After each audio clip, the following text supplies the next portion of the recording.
Bom, então vamos considerar agora os cálculos, né, para o projeto isotérmico de reatores contínuos. Então a gente vai analisar tanto o reator, né, do tipo CSTR quanto o reator PFR, tá?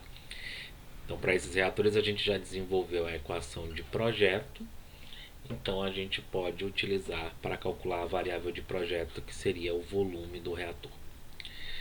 Bom, então a gente viu, né, através dos balanços molares, a gente tem aqui a equação de projeto, né, para o reator de mistura, tá? Aqui é V, o volume do reator, então é função da conversão, né, aqui aparece a taxa que eu preciso conhecer, tá? E aqui a versão para o reator PFR, que nesse caso a equação de projeto envolve uma integral, tá? E aí eu preciso integrar analiticamente ou numericamente, tá? Então assim, qual é a situação que eu tenho aqui? Bom, seja o reator PFR ou o reator CSTR, aqui, gente, aparece tal que é chamado de tempo espacial. O tempo espacial, tá? É só uma mudança de variável para o volume ali.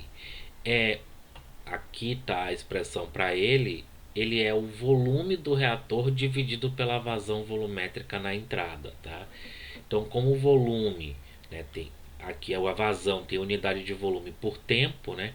Essa relação V sobre V0 tem unidade de tempo, tá? Então aqui seria o que a gente chama de tempo espacial do reator, V sobre V0, tá? Aí V0 vezes CA é FA0. Então, tanto faz eu usar V ou usar tempo espacial, um ou outro. A gente tem duas situações, né, típicas. Uma é eu especifico o volume do reator, né, é quando eu tenho o reator, ou o caso, né, onde a gente está fazendo um projeto totalmente novo, eu especifico a minha produtividade. Então, como é que funcionam essas relações? Tá? Se eu especificar o volume, tá? Pela equação de projeto, né? Aparece aqui o tal, né? Eu calculo a vazão, né? Ou seja, quanto que eu estou entrando ali, quanto que tenho de vazão volumétrica. Com isso e a concentração, eu calculo quanto que eu tenho de matéria-prima pela relação estequiométrica, quanto que eu tenho de produto. Se a produtividade for especificada, pela produtividade, a relação estequiométrica, eu calculo quanto que eu preciso de matéria-prima, tá? E aí eu calculo quanto que eu estou alimentando de vazão. Com a equação de projeto, eu calculo quanto que eu tenho de volume ali necessário para, né, atingir aquela. Todos os casos aqui eu dou um valor de conversão e faço esses cálculos. Dou outro valor de conversão e refaço os cálculos para poder, né, comparar essas diversas alternativas aqui, tá? Poderia ainda ter um terceiro caso, que é assim, eu tenho tanto de matéria-prima disponível, tá? Quanto que eu vou produzir, qual é o tamanho do reator. Eu vou deixar esse último caso aqui sem explicar a ordem das equações, porque esse é o caso menos conveniente, assim, que seria assim, quanto que eu consigo, né, obter a partir do que eu tenho ali de matéria-prima, tá? Na prática é mais comum eu ter o reator ou não ter o reator e desejar produzir uma determinada quantidade, tá? Mas assim, uma ou outra aqui, tanto faz. Tendo a quantidade que eu tenho de matéria-prima, eu calculo quanto que eu vou produzir, com a equação de projeto eu calculo qual o tamanho do reator necessário, tá? Então, vamos ver um exemplo, né? Vamos considerar o projeto de um reator CSTR, a reação é A mais B dando C. A cinética é conhecida, né? Tendo sido validada com dados experimentais, tá ali KCACB. Alimento o meu reator com essas concentrações, né? CA0, CB0 e CC0. Vou inicialmente, né, estipular uma conversão de 75%, tá? Em um reator CSTR de 6 litros. Tá? Então, assim, eu dei o volume do reator. qual é o tempo espacial requerido, qual é a vazão volumétrica e qual é a produtividade. Ou seja, o projetista ele tem que estar apto a fazer esses tipos de cálculo de tamanho de reator, consumo de matéria-prima e produtividade, porque a gente precisa desses valores para fazer análise de viabilidade econômica, tá? Então vamos lá. Para determinar o tempo espacial, equação de projeto, tá? Substituo a taxa e as concentrações em função da conversão, tá? Aqui eu cortei, né? Tem CA0 e aqui CA0 ao quadrado.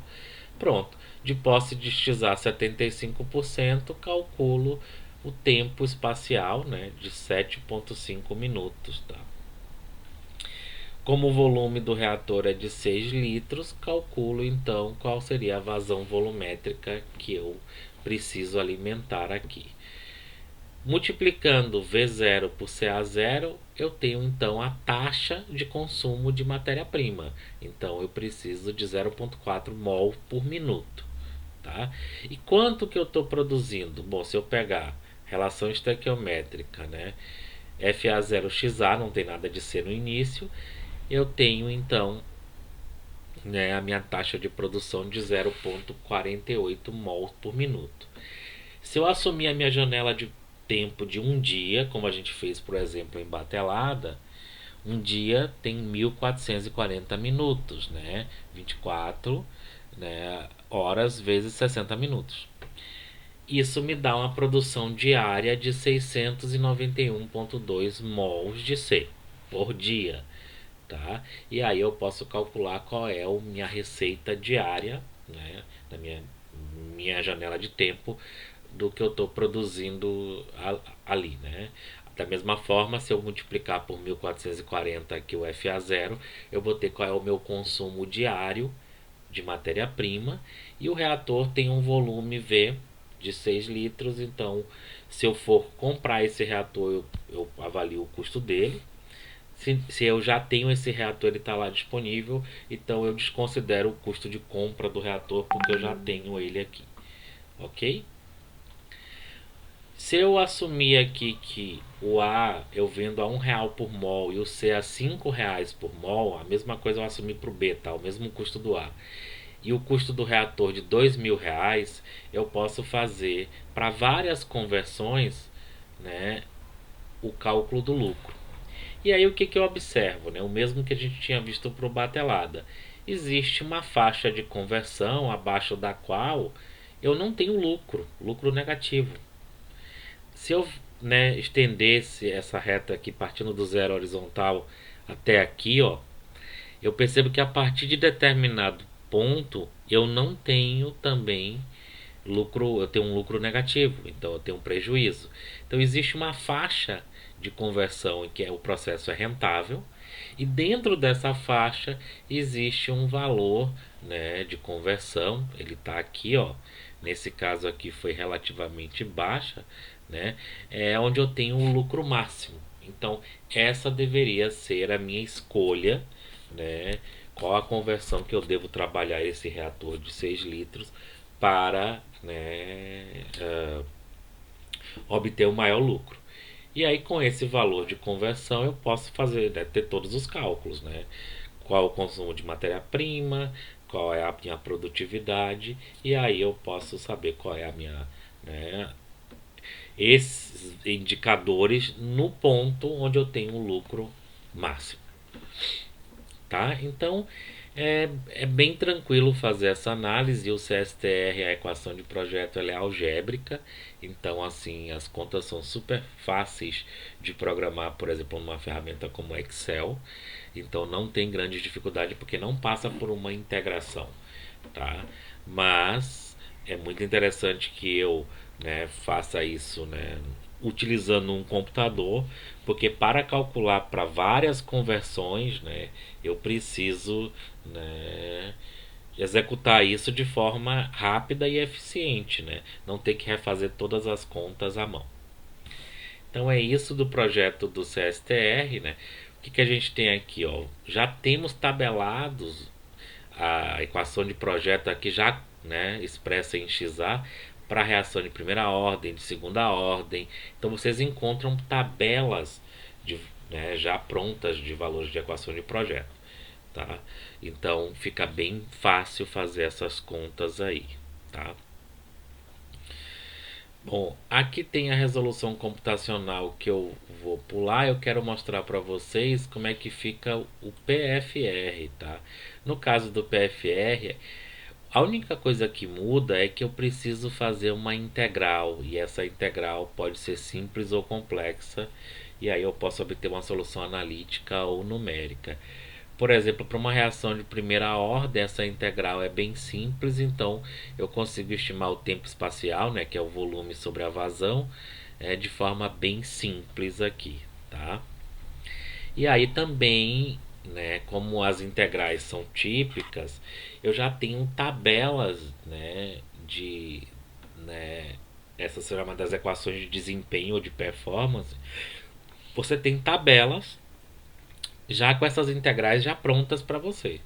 Se fugiu muito do tradicional, né, do mais comum, aí vocês precisam fazer a integral e provavelmente vão precisar de um método numérico para obter essa integral.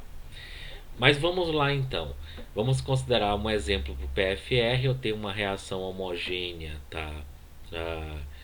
Né? Ou seja, que envolve uma única fase gasosa ali, A dando 3R.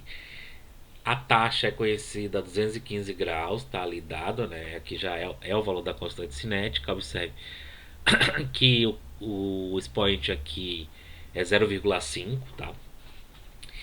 Encontre o tempo espacial, né, para uma conversão de 80%, uma alimentação contendo 50% de ar e 50% de inertes.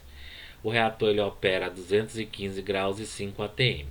Tá? Eu já dei para vocês aqui, né, o CA0, tá, que eu poderia calcular por gás ideal, mas eu já dei para facilitar essa conta aqui. Tá? Então aqui, primeira coisa é calcular o epsilon A da reação, né, porque eu preciso para as concentrações. E ao substituir a cinética, né, na cinética ali e na equação de projeto, eu fico com essa integral que ela é extremamente complexa, tá? Extremamente é exagero, né? Mas ela é relativamente complexa, né? Eu tenho uma razão aqui de dois termos. K e CA0 são constantes que eu posso tirar para fora, mas eu fico com essa integral em XA, tá? Então vamos lá, eu preciso integrar ela de 0 até 0,8, porque a minha conversão que eu quero avaliar é de 80%. Para isso a gente utilizou um método numérico, o método de Simpson, e obteve o valor aproximado de 1,36. Tá? Eu vou gravar um vídeo mostrando como que a gente obtém um valor aproximado aqui através do método de Simpson. Tá? Esse valor aqui é a integral. A integral precisa ser multiplicado por CA0 para obter um tempo espacial de 33,2 segundos. Tá? Então tá aqui, né, a avaliação da integral para poder obter esse tempo aqui. Agora, com o volume do reator, eu posso calcular a vazão. Tá? Então aqui, ó, se eu voltar aqui, agora eu tenho... nesse caso eu pedia só para encontrar o tempo espacial, tá? Que é a parte mais trabalhosa ali do PFR. Mas se eu der o volume do reator, eu posso calcular a vazão, tá? Se não, com esse valor de tempo espacial aí, eu posso calcular quanto que eu tô, né, já com a conversão de 80%, né, quanto que eu preciso alimentar no meu reator, tipo, calculo a vazão volumétrica, multiplico por CA0 para saber quanto que eu tenho de matéria-prima, e FR vai ser igual a FA0 vezes 3XA, e isso vai me dar então a quantidade que eu vou ter de produto. E aí eu posso fazer os cálculos da mesma forma que eu fiz essa análise gráfica aqui para o CSTR, a gente pode fazer essa análise para o PFR. A única diferença ali é a questão da integração mesmo, tá? Então assim, aqui tá essa estimativa, que é a parte mais chata, tá? Agora aqui eu tenho, né, vou deixar para vocês olharem ali, eu tenho um segundo exemplo, tá? Um PFR na fase gás. Aqui eu estou dando a vazão, tá? Dei o comprimento do reator, eu quero saber qual o comprimento do reator, eu dei a área da seção transversal, tá? E para alcançar essa conversão de 90%. E aí a gente então pega a equação de projeto, tá, para obter o volume do reator, tá? Aqui V sobre V0, que é o tempo espacial. Então esses cálculos, né, eles são não são tão difíceis assim, né? Envolve a questão da integração, tá? Com relação ao reator tubular, né? Bom, se o reator é um tubo, né, um tubo cilíndrico, existe essa relação ali, né, entre a área da seção transversal e o comprimento do reator, tá? Então, eu escolho o diâmetro, calculo com o volume fixo qual é o comprimento, tá? Essa escolha do diâmetro, ela é feita da mesma maneira que a gente faz para escoar qualquer fluido na indústria, né? Existem faixas recomendadas de velocidade para que a gente tenha um compromisso, né, econômico, né? Se a gente estiver escoando com uma velocidade muito alta, a gente vai ter uma perda de carga, né, muito elevada devido ao atrito com a parede do tubo, né? Então a gente vai ter um custo de energia de bombeamento, né, ou de compressão muito mais elevado, né? Por outro lado, se a gente for escoar com uma velocidade muito baixa, né, a gente vai precisar de um diâmetro de um tubo muito grande, e aí a gente vai ter um maior custo de investimento na tubulação. Então existe para ter um compromisso, a gente pega um valor na faixa recomendada, calcula o diâmetro econômico e com isso calcula o comprimento do meu reator. Bom, então eu vou parar por aqui. O que a gente, né, fica de analisar a seguir são os arranjos, né, a comparar o reator CSTR com o PFR em termos de performance e o arranjo, ou seja, série, paralelo, né, PFR com reciclo, que são diferentes configurações que a gente pode encontrar na indústria. Tá? Então era isso por agora.